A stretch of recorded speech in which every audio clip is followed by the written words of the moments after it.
নমস্কার বন্ধুরা, কেমন আছেন? আশা করি সবাই ভালো আছেন। আজ রবিবার, সকাল এখন 9টা বাজে। বাবা ছেলে খড়গপুর যাচ্ছে ডাক্তার দেখাতে। তার আগে ও বাজার থেকে মাংস নিয়ে এসছে। আজ একটু মটন নিয়ে এসছে। অনেক দিন পরে আজ আমাদের বাড়িতে একটু মটন রান্না করব। আর মটনে লাল লাল ঝাল ঝাল কষানো কষানো রান্না করব, খেতে দারুণ লাগে। আর আমার ছেলে একটু কষানো মটনের কষানোটাই পছন্দ করে। ওদেরকে বললাম ভালোভাবে এসো, ডাক্তার দেখিয়ে ওদের আস্তে আস্তে প্রায় 2:30 মতো বেজে যাবে। ওখানে প্রচুর ভিড় হয়। আবার অশ্বিনী আসবে, আজ একটু অশ্বিনীর কাজ আছে। অশ্বিনী চলে এসছে। কটা বস্তা? সুধাটা তো বেশি আছে আর হাই রাইসটা তো কম আছে। দেখে নীল দাগ দিয়ে গেছে। ও, সেটা 3টা বস্তায় নীল ওই দড়ি বেঁধে দিয়ে গেছে, যাতে না দুটো ধান একসঙ্গে মিশে যায়।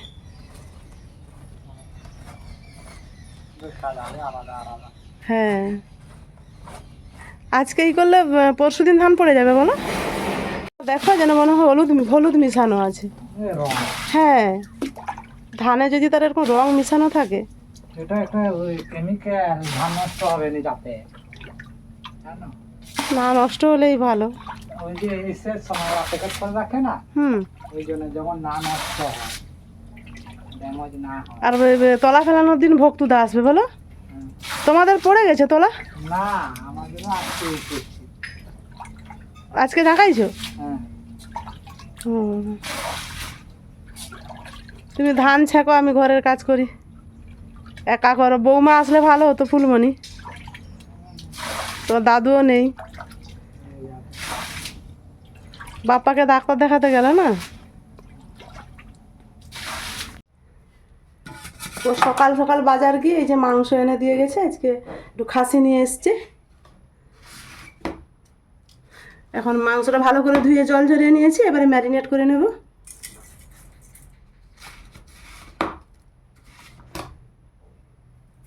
লবণ দিলাম, একটু পেঁয়াজ দিলাম, আর ছোটো এলাচ, লং, দারুচিনি,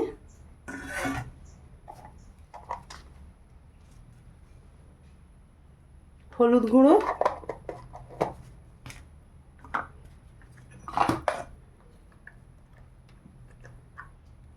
আদা রসুন পেস্ট কম করে দিলাম,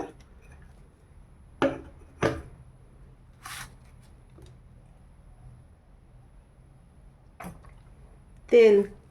ভালো করে ম্যারিনেট করে নে।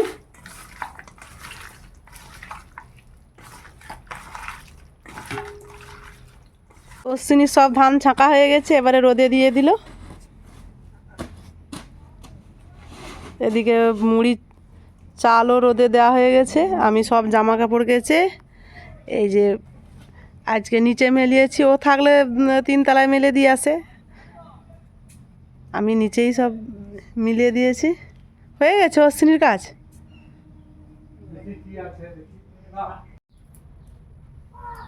ভাত হয়ে গেছে, আর কড়াইটাতে আলু ভাজা ভাজছিলাম, সেই কড়াইটাতেই মাংস রান্না করে নেব। কড়া গরম হয়ে গেছে, এবারে তেল দিয়ে দেই।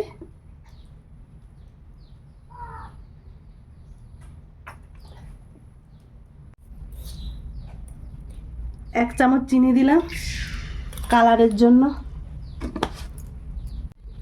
চিনিটা উঠে গেছে, এবারে লঙ্কা আর তেজপাতা দুটো দিয়ে দিলাম। পেঁয়াজটা দিয়ে দিলাম।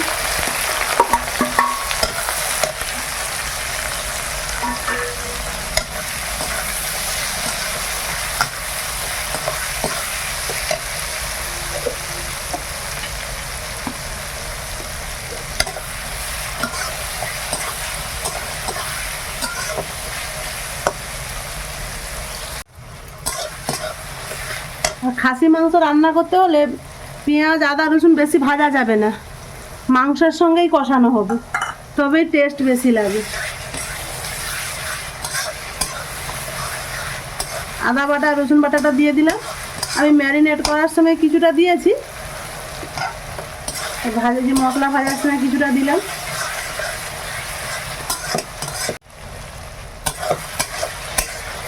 আদা রসুনের কাঁচা গন্ধটা চলে গেছে, এবার হলুদ গুঁড়ো লঙ্কা গুঁড়ো দিয়ে দেবো।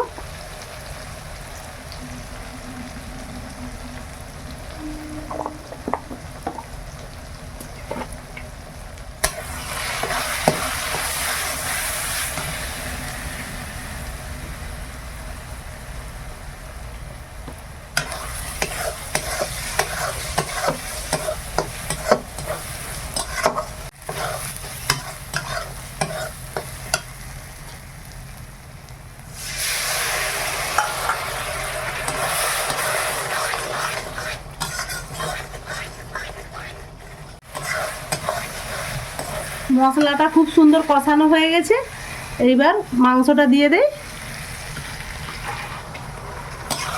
আলু দেব না, যেহেতু কষানো করব। সাড়ে 600 গ্রাম আছে।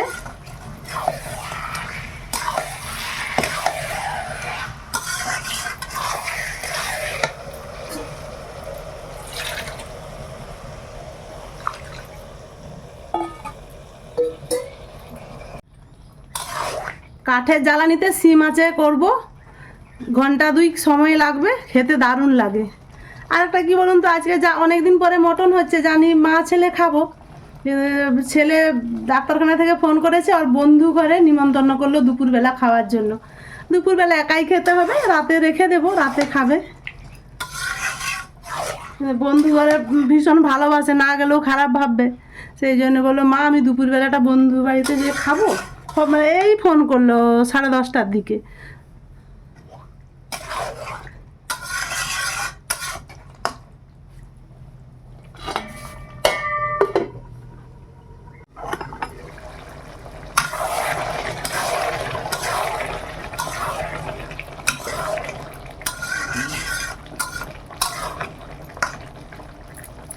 এই জলটা মরে গেলে তারপর গরম জল দেব, গরম জল দিয়ে দিয়ে সেদ্ধ করব।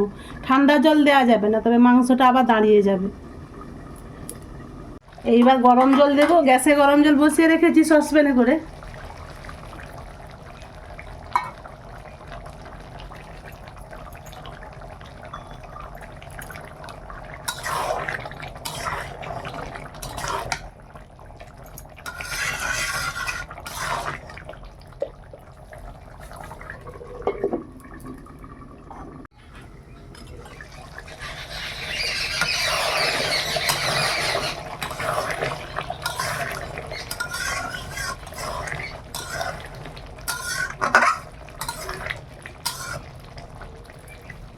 পেঁয়াজগুলো কি সুন্দর গলে গেছে দেখুন। গরম জল দিয়ে দিয়ে সিদ্ধ করছি, এখনও হবে,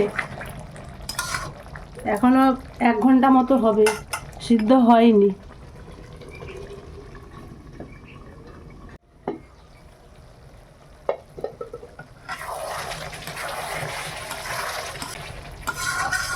এই তেল ছাড়তে শুরু করেছে।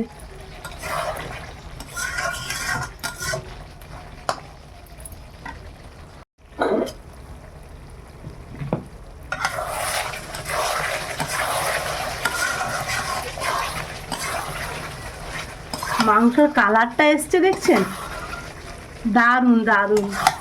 আর গ্রেভিটাও কি সুন্দর হয়েছে। এরকম রবিবার ছুটির দিনে লাল লাল মাংসের, খাসি মাংসের ঝোল আর আলু ভাজা ভাত, আর কিচ্ছু লাগবে না।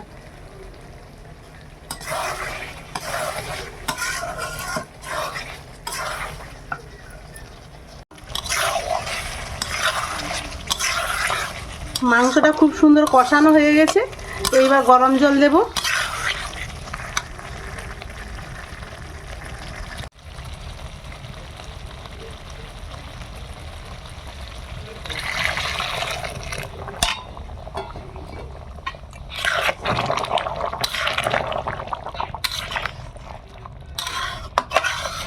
এই জলটাও মরে যাবে, মরে মরে এরকম কষানো কষানো হবে। 70% সিদ্ধ হয়ে গেছে।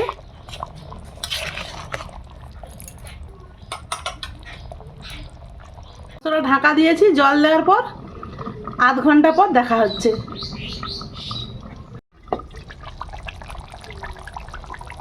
20 মিনিট পর ঢাকা খুলেছি, জলটা অনেকটাই মরে গেছে, এখনও হবে। আর জ্বালানি দেব না, ওই শিম মাছেই হতে থাক।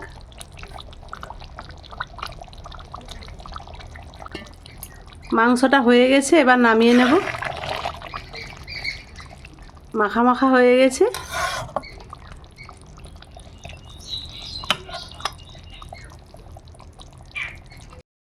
মাংসটা উনান থেকে নামিয়ে নিয়েছি, এবার ঢাকা দিয়ে রেখে দেই, একটু পরে খাবো। অনেকটাই বেলা হয়ে গেছে, এবার খেতে বসবো। প্লেটে মাংসটা গড়িয়ে নেই।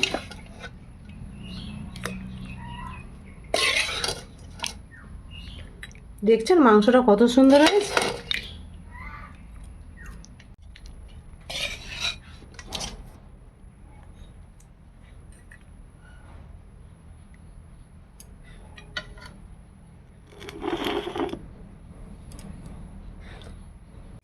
আমি আমার জন্য ভাতটা বেড়ে নিয়েছি, ছেলে তো খাবে না, একা খাবো, আর কি করব, খেয়ে নেই। আর আপনারাও দুপুরের খাবার খেয়ে নিন। আর ভালো লাগলে লাইক, কমেন্ট, শেয়ার করবেন, সাবস্ক্রাইব করবেন। আজকের মতো আসছি, সবাই ভালো থাকুন, সুস্থ থাকুন।